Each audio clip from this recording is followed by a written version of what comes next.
या अभी 112 को भेज के रफा दफा करने का काम किया गया है। थाना प्रभारी आवे, डीएसपी स्तर के अधिकारी आवे और सारी बात का जानकारी यहाँ लोगों से ले, जो सत्य क्या है। प्रशासन के अधीन है, कानून को अपने हाथ में नहीं लेना चाहते हैं। हमारा कहना यह है कि प्रशासन चाहे तो उसको जब चाहेगा तब अरेस्ट कर लेगा, उसको अरेस्ट करे और कानूनी कार्रवाई। थाना का भी खिलाफ जाएंगे। नहीं, हम लोग थाना का खिलाफ जाएंगे क्योंकि अभी तक प्रशासन आए नहीं, 112 को भेज दिए। 112 पे आने के बाद वो व्यक्ति फरार हो गया। 112 का आने के बाद फरार हो गया। ये तो है थाना का साजिश है। नहीं उठाया, डीजीपी की उठाया किया तो डीजीपी बोला क्या हुआ, तो वैसे ऐसे बात हो गया। तो बोला 112 करो। हम कहो आप सर कर दीजिए। बोला तुम करो, मैं उसका करता हूँ। तब वो किए, फिर 112 लगाया उस पर। वो दो व्यक्ति गिरफ्तार नहीं होता है तो हम लोग को एक तरह का गांव में खौफ का माहौल है, कुछ भी हो सकता है। इसीलिए हम प्रशासन से रिक्वेस्ट करते हैं कानूनी ना हो जाए। इसीलिए आप लोग अगर कोई भी अपराध करते हुए नजर आए, दिखाए, आप सुरक्षित पुलिस को इन्फॉर्म कीजिए, पुलिस को सूचना दीजिए। अपने से खुद हाथ में कानून को लेने का काम न करें। वालेकुम, सत श्री अकाल, नमस्ते, आदाब। अभी हम बिरौल थाना अंतर्गत शिवनगर गांव में है, जो हनुमान मंदिर के पास है। देख सकते हैं यहाँ पर काफी लोग का भीड़ लगा हुआ है। यहाँ पर तकरीबन 8 से 9 बज रहा है। यहाँ पर देख सकते हैं काफी लोग जो भीड़ लगा रखे हैं और आपस में चर्चा कर रहे हैं कि क्या मामला है। यहाँ पर हम बात करते हैं कि जो व्यक्ति मंदिर में शराब बेच रहा था या स्थानीय लोगों द्वारा मारपीट किया गया, जिसके संरक्षण में ये मंदिर दिया गया है, वो जब मना किया गया उनके द्वारा कि यहाँ पर कोई गलत काम नहीं होगा, तो क्यों उनके साथ मारपीट किया गया और प्रशासन द्वारा उस पर क्या कार्रवाई हुआ है, आइए बात करते हैं। क्या कारण है जो यहाँ पर इस तरह का माहौल बना है? अरे मंदिर के बगल में एक घर है, ये मतलब वो केशव ठाकुर और मुकेश ठाकुर, रीना देवी उसकी माँ है। ये सब क्रिमिनल माइंड का आदमी है। इस सब दारू बेचता है और इससे पहले भी मर्डर किए हुआ है। उस केस में भी जेल काट के आया है। तो इससे पहले जब ये दारू बेचता था तो मतलब लोगों ने उससे मतलब इस बात के लिए हिदायत किया कि तुम दारू क्यों बेचते हो। ऐसा समय आया कि इस मंदिर में रख के वो दारू पकड़ा गया, तब समाज उसको प्रताड़ित किया। लेकिन उस रिएक्शन में वो क्या किया, तो मतलब जो है सो परसों रात में जो मंदिर का कार्यकर्ता है वो अजीत चौधरी, वो रोड पर जा रहा था, उसका मोटरसाइकिल रोक के और उसके गले से चेन और मोबाइल छीन लिया, रिवॉल्वर सटा दिया, गर्दन में गमछा लगा दिया। उस रिएक्शन में आज हम लोग पूरे गांव के लोग सुबह में बैठ के उसको बुलाए तो वो बोला हम मोबाइल नहीं लिए हैं। तो हम लोग उससे मतलब जो है सो जब ये हुआ तो सारे समाज का लोग बोले जो है कानून अपने हाथ में नहीं लेना चाहिए, चलिए सब आदमी जाके और थाना में इसका कानून में दीजिए। तो हम लोग गए थे आज मतलब 2 बजे में। उससे पहले ये भी चली गई थी और ये झूठा का केस जो हमारे साथ रेप किया, बलात्कार किया, ऐसा ही औरत वहां आवेदन दिया। हम लोग गए, बराबर उससे सारी बात कहे और सारी जानकारी दिए कि क्रिमिनल है, ये गलत असामाजिक तत्व है, ये दारू बेचता है। और उसके लिए जब हम लोग मंदिर में पकड़ाया तो इसे पंचायती किए, उसको भी नहीं माना। तब जो पकड़ा था उसका मोबाइल छीन लिया, उसके साथ मतलब मारपीट किया। तो उस पर में भी आज जब मोबाइल नहीं दिया, अब हम आए हैं आप लोगों के नजदीक, तो हम लोग 10 आदमी का एगो प्रतिनिधिमंडल लेके गए थे, उनको सारी बात बतलाए। उस समय बड़ा बाबू बोले कि भाई हम तो पाप से बच गए, नहीं तो ये औरत तो आपके ऊपर में मतलब जो है सो बलात्कार का केस करने के लिए आया था। अब ठीक है, आप आवेदन दीजिए। और हम लोग लिखित में आवेदन दिए, जो सत्य घटना था अजीत चौधरी के साथ जैसा हुआ था उसका आवेदन दिए। आवेदन देने के बाद वहां से हम लोग घर आए। ज्यों ही मंदिर के नजदीक इसका घर है, मंदिर से उतरे, उस गाड़ी में हम लोग 5-6 आदमी सवार थे।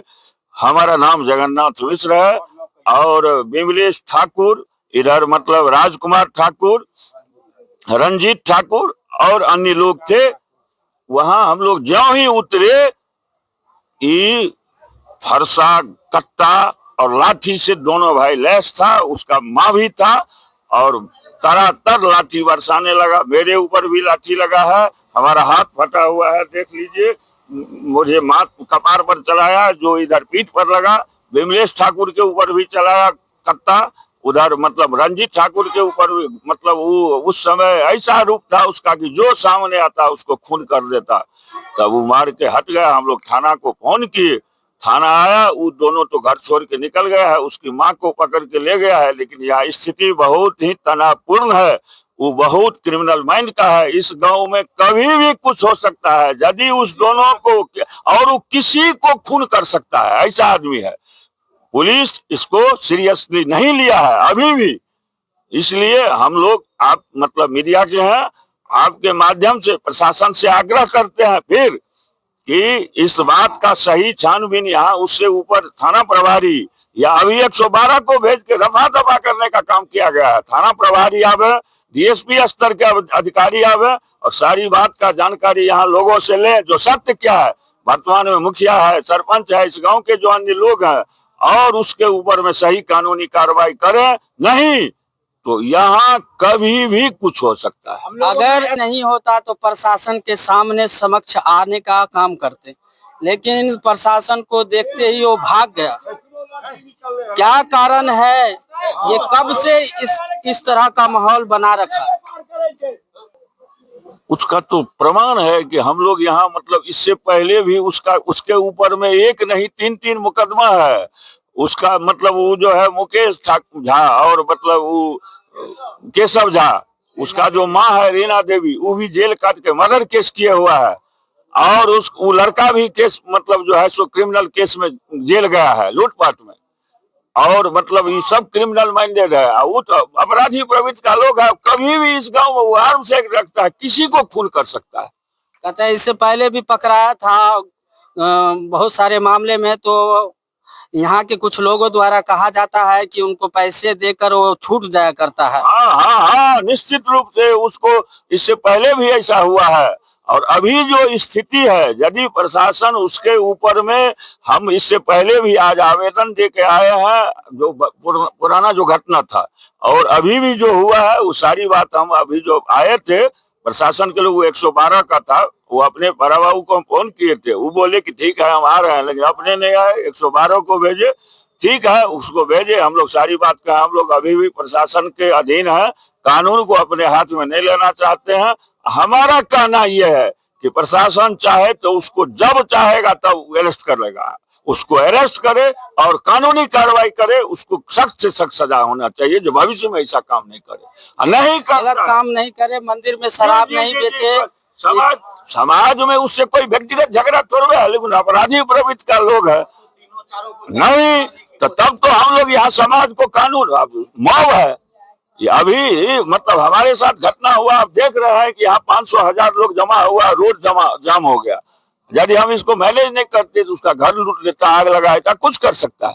लेकिन ऐसा हम लोगों ने नहीं किया है, आगे भी नहीं करना चाहते। हाँ, अरेस्ट नहीं होगा वो दोनों तो कुछ भी हो सकता है। थाना का भी खिलाफ जाएंगे। नहीं, हम लोग थाना का खिलाफ जाएंगे, क्योंकि 12 अभी तक प्रशासन आए नहीं, 112 को भेज दिए। ये क्या 112 पे आने के बाद वो व्यक्ति फरार हो गया। 112 का आने के बाद फरार हो गया। ये तो है थाना का साजिश है। मैं नायक सूबेदार विमलेश ठाकुर, ये हमारे ऊपर तलवार चलाया। तलवार चलाने के बाद मैं भी जंप कर गया, क्या उसको कब्जा में नहीं आया, अपना 10 बेर चला दिया। उसके बाद वो हम उस पर पकड़ लें, वो पाछा होते होते निकल गया। उसके बाद मैं डीएसपी को फोन किया, नहीं उठाया। एसपी को फोन किया, नहीं उठाया। डीजीपी को किया तो डीजीपी बोला क्या हुआ, तो ऐसे बात हो गया है। तो बोला 112 करो। हम कहो आप सर कर दीजिए। बोला तुम करो, मैं उसका करता हूँ। तब वो किए, फिर 112 लगाया। उस पर आया, कैसे आया हमको पता नहीं, डीजीपी तक का मैं बताया हूँ। अच्छा, इसके दारू के विषय में हर जगह पटना में दे दिया हूँ, हाई चैनल में। आज भी बात किया हूँ, एक मैडम उठाया सिगरेट, वो नहीं बोल सकता मैं सिगरेट में, ऐसे बात है। बोला तू रख देना, चुपचाप मैं कर दूंगा काम, तू चिंता, तू आउट नहीं कर। आज भी बात पटना क्या देख सकते हैं यहाँ के जो बुजुर्ग हैं, ज्यादा सीनियर लोग सब है वो बता रहे हैं कि हमारे गांव का माहौल जो है बहुत ही तनावपूर्ण है। यहाँ पर जब तक वो दो व्यक्ति गिरफ्तार नहीं होता है तो हम लोग को एक तरह का गांव में खौफ का माहौल है, कुछ भी हो सकता है। इसीलिए हम प्रशासन से रिक्वेस्ट करते हैं, प्रशासन से निवेदन करते हैं कि यहाँ पर भारी सुरक्षा बल तैनात किया जाए ताकि यहाँ पर किसी तरह का अप्रिय घटना न हो जाए, किसी का अनहोनी न हो जाए। इसीलिए आप लोग अगर कोई भी अपराध करते हुए नजर आए दिखाए, आप सुरक्षित पुलिस को इन्फॉर्म कीजिए, पुलिस को सूचना दीजिए, अपने से खुद हाथ में कानून को लेने का काम न करें। चलिए धन्यवाद, देखते रहिए आप पब्लिक मीडिया 24। पब्लिक